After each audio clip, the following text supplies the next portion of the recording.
ഇപ്പോൾ നമുക്ക് ആ 9 സ്ഥലങ്ങളുടെ കൃത്യമായ ആക്രമണം ഇന്ത്യ നടത്തിയ 9 സ്ഥലങ്ങളുടെ വിവരങ്ങൾ കൂടിയാണിപ്പോൾ പുറത്തു വന്നിരിക്കുന്നത്. അതിൽ ഏറ്റവും പ്രധാനപ്പെട്ടത് ബഹാവൽപൂർ തന്നെയാണ്. അത് ജെയ്ഷെ ഇ മുഹമ്മദിന്റെ ഭീകരവാദ കേന്ദ്രമാണ് എന്ന് തന്നെ നേരത്തെ പറഞ്ഞിരുന്നു.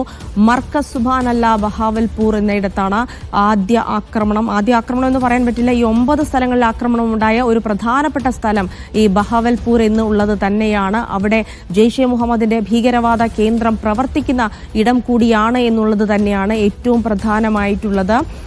രണ്ടാമത് പറയുന്നത് മസ്കർ തൈബ മുരിഡ്കെ എന്ന സ്ഥലത്താണ്. മുരിഡ്കയിൽ ആക്രമണമുണ്ടായി എന്നുള്ളത് പാകിസ്ഥാൻ തന്നെ സ്ഥിരീകരിച്ചിരിക്കുന്നുണ്ട്. മറ്റൊന്ന് സർജൽ തെഹ്റ കാലൻ, അത് ഈ മുരിഡ്കെ ലഷ്കർ എ തോയ്ബയുടെ ഭീകരവാദ കേന്ദ്രമാണെന്നാണ് ഇന്ത്യ പറഞ്ഞിരിക്കുന്നത്. മുരിഡ്കയിൽ കൂടെ ഇന്ത്യ ആക്രമണം നടത്തിയിരിക്കുന്നു. മറ്റൊരു സ്ഥലം സർജൽ തെഹ്റ കാലാനാണ്. അത് ജെയ്ഷെ മുഹമ്മദിന്റെ ഭീകരവാദ കേന്ദ്രമാണ് എന്ന് കൂടെയാണ് മനസ്സിലാക്കാൻ കഴിയുന്നത്. മറ്റൊന്ന് മെഹമൂന ജോയ, അത് സിയാൽകോട്ടിലാണ് ആക്രമണം ഉണ്ടായിരിക്കുന്നത്.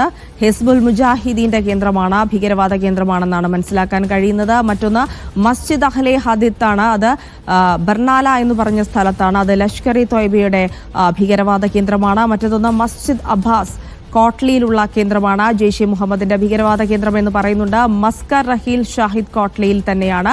അത് ഹിസ്ബുൽ മുജാഹിദിന്റെ ഭീകരവാദ കേന്ദ്രമാണ്. പിന്നെ ഷവായ് നല്ല ക്യാമ്പുണ്ട്, അതാണ് മുസഫറാബാദിലുള്ളത്. അത് ലഷ്കർ ഇ തോയ്ബയുടെ ഭീകരവാദ കേന്ദ്രമാണ്.